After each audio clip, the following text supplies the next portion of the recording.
Hello friends, welcome to unlimited cooking. இன்றைக்கி நம்ம கிச்சனில் சூப்பரான உருளைக்கிழங்கை வச்சு நம்ம மொறுன்னு ஒரு ஸ்நாக்ஸ் அங்கே பார்க்க போகிறோம். இது சின்ன பசங்களுக்கு ரொம்ப ரொம்ப பிடிக்குங்க, நல்லா விரும்பி சாப்பிடுவாங்க. ரொம்ப சிம்பிளாக பண்ணிடலாம், ஈஸியாக பண்ணிடலாங்க.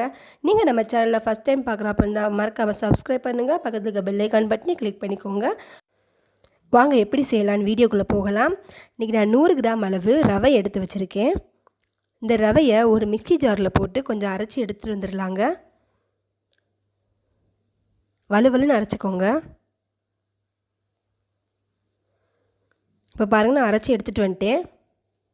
இப்போ 4 உருளைக்கிழங்கு நான் நல்லா வேக வச்சு எடுத்து வச்சுருக்கேங்க. இப்போ இதை நம்ம ஒரு மிக்சிங் பவுலில் எடுத்து நல்லா துருவி எடுத்து வச்சுக்கலாம்.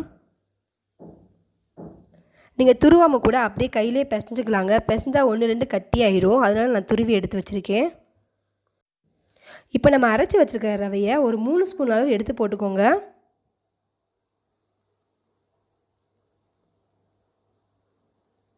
நம்ம ரவை போடுறதுனால நல்லா மொறுன்னு இருக்குங்க. நம்ம எண்ணெயில் வேக வைக்கும்போது நல்லா மொறுன்னு இருக்குங்க.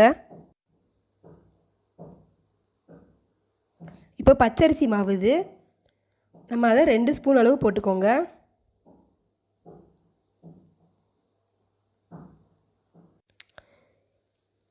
இப்போ 1 ஸ்பூன் அளவு மல்லித்தூள் போட்டுக்கோங்க.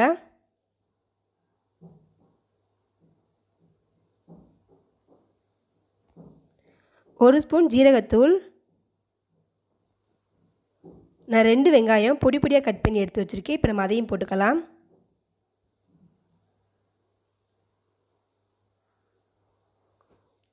இப்போ 2 ஸ்பூன் சிக்கன் மசாலா போட்டுக்கலாம்.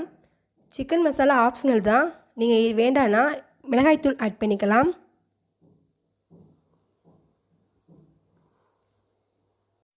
இப்போ இதுக்கு தேவையான அளவு உப்பு போட்டுக்கோங்க. இப்போ கொத்தமல்லி தழை தூவிக்கலாம்.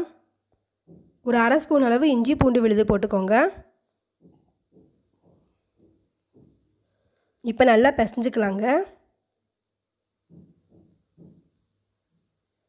பாருங்கள், இந்த மாதிரி பிசைஞ்சாச்சு. இப்போ நம்ம லைட்டாக தண்ணி ஊற்றிக்கலாம். ஏன்னா ரவை நம்ம பொடி பண்ணி போட்டிருக்கிறதுனால தண்ணி ஊற்றினீங்கன்னா கொஞ்சம் நல்லா கெட்டியாயிரும்.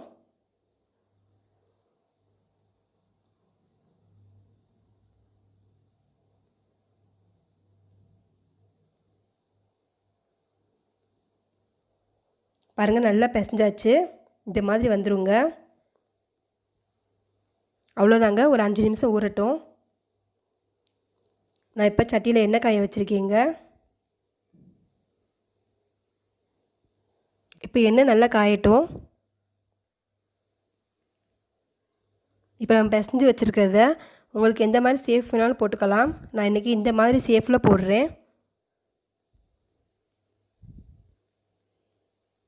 அடுப்பை கொஞ்சம் சிம்மில் வச்சுக்கோங்க. பாருங்கள், இப்போ நம்ம பெரட்டி போட்டுடலாம். பாருங்கள், நல்லா பொரிஞ்சிருக்கு.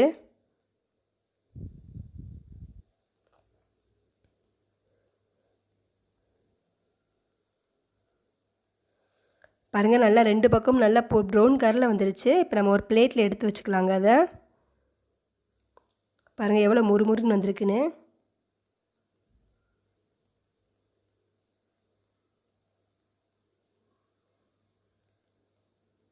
நம்ம மிச்சம் எடுத்துருக்க மாவையும் அதே மாதிரி போட்டுக்கலாம்.